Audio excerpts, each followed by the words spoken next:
অর্শ বা পাইলস হলো মলদ্বারের ভিতরে বা চারপাশে রক্তনালীগুলো ফুলে যাওয়া। এটা অনেকেরই হয়, বিশেষ করে যাদের কোষ্ঠকাঠিন্যের সমস্যা থাকে।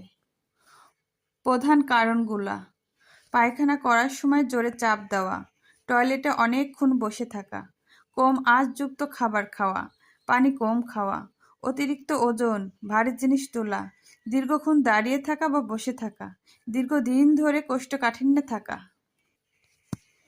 সাধারণ লক্ষণগুলি: পায়খানার সাথে লাল রক্ত যাওয়া, মলদ্বারে চুলকানি, জ্বালাপোড়া বা অস্বস্তি, মলদ্বারের কাছে ফোলা বা বোটের মতো হওয়া, মলত্যাগের সময় ব্যথা, কখনো কখনো রক্ত না গেলেও শুধু অস্বস্তি থাকা। গুরুতর লক্ষণ: অনেক বেশি রক্ত যাওয়া, কালো আলকাতরা রঙের পায়খানা, তীব্র ব্যথা প্লাস জ্বর, পুজ বের হওয়া। আপনি যদি ঘরোয়া উপায়ে ভালো হতে চান তাহলে এটা আপনার জন্য। প্রচুর পানি খাওয়া, দিনে 2 থেকে 3 লিটার। আঁশযুক্ত খাবার বাড়ানো, যেমন পেঁপে, কলা, ঢেঁড়স, লাউ, ডাল ইত্যাদি।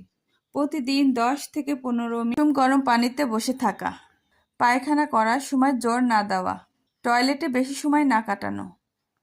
ঘরোয়া পদ্ধতি বাদে কেউ যদি চিকিৎসা নিতে চান তাহলে কোনো এক হোমিও চিকিৎসা নিন, খুব ভালো রেজাল্ট পাবেন, আল্লাহ ভরসা। আজকের এ পর্যন্তই। আল্লাহ হাফেজ।